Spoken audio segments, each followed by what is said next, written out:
সামাজিক যোগাযোগ মাধ্যম প্ল্যাটফর্ম এক্সের ৮,০০০-এর বেশি অ্যাকাউন্ট ব্লক করার পর এবার বাংলাদেশের ৭টি টেলিভিশনের ইউটিউব চ্যানেলের সম্প্রচার বন্ধ করে দিয়েছে ভারত।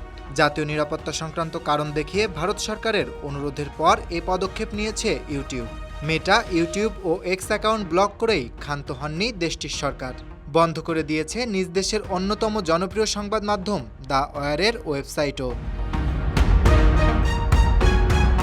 বাংলাদেশের টেলিভিশন চ্যানেলগুলোর মধ্যে রয়েছে Jamuna TV, ৭১ TV, Bangla vision, Mohona TV, Somoy TV, DBC news ও এটিএন নিউজের ইউটিউব চ্যানেল। এই ৭ চ্যানেলের সম্প্রচার বন্ধ করা হয় বলে জানিয়েছে তথ্য ব্যবস্থা প্রযুক্তির প্রভাব নিয়ে গবেষণাকারী প্রতিষ্ঠান ডিজিটালি রাইটের তথ্য যাচাইয়ের উদ্যোগ ডিসমি ল্যাব। ডিসমি ল্যাবের প্রতিবেদনে বলা হয়েছে, উক্ত টিভির ইউটিউব চ্যানেলগুলো ভারতের দর্শকেরা দেখতে পারবেন না। ভারতের ভূ অবস্থান থেকে এই চ্যানেলগুলোতে প্রবেশ করার চেষ্টা করলে একটি বার্তা সামনে আসে। তাতে বলা হয় এই কন্টেন্টটি বর্তমানে এই দেশে প্রবেশযোগ্য নয়, কারণ এটি জাতীয় নিরাপত্তা বা জনশৃঙ্খলা সংক্রান্ত সরকারি আদেশের আওতায় রয়েছে। ভারতের নির্দেশে ১ ডজনেরও বেশি পাকিস্তানি ইউটিউব চ্যানেল এবং রাজনীতিবিদ ও তারকাদের ইনস্টাগ্রাম আইডি ভারতে ব্লক করা হয়েছে বলেও উল্লেখ করা হয় ডিসমি ল্যাবের এই প্রতিবেদনে। এদিকে নিজ দেশের অন্যতম জনপ্রিয় সংবাদ মাধ্যম দ্য ওয়্যারের ওয়েবসাইট বন্ধ করার পদক্ষেপকে সংবাদপত্রের স্বাধীনতার সুস্পষ্ট লঙ্ঘন বলে উল্লেখ করেছে দ্য ওয়্যার কর্তৃপক্ষ।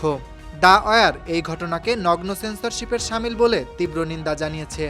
তারা বলেছে, ভারতের জন্য যখন সুস্থ, সত্যনিষ্ঠ ও নিরপেক্ষ সংবাদ মাধ্যমের প্রয়োজন সবচেয়ে বেশি, তখন এই ধরনের পদক্ষেপ দেশের জন্য ক্ষতিকর।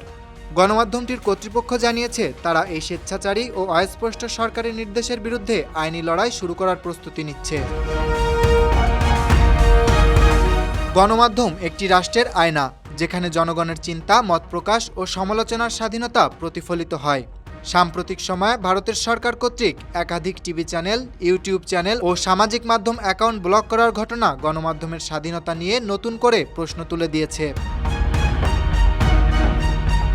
যদিও রাষ্ট্রের নিরাপত্তা, বিভ্রান্তিমূলক তথ্য প্রতিরোধ কিংবা উস্কানিমূলক প্রচার ঠেকাতে কখনো কখনো নিয়ন্ত্রণ জরুরি হয়ে পড়ে, তবুও এমন সিদ্ধান্ত যেন স্বচ্ছ প্রক্রিয়ায় যথোপযুক্ত যুক্তি এবং আইনি কাঠামোর মাধ্যমে গ্রহণ করা হয়।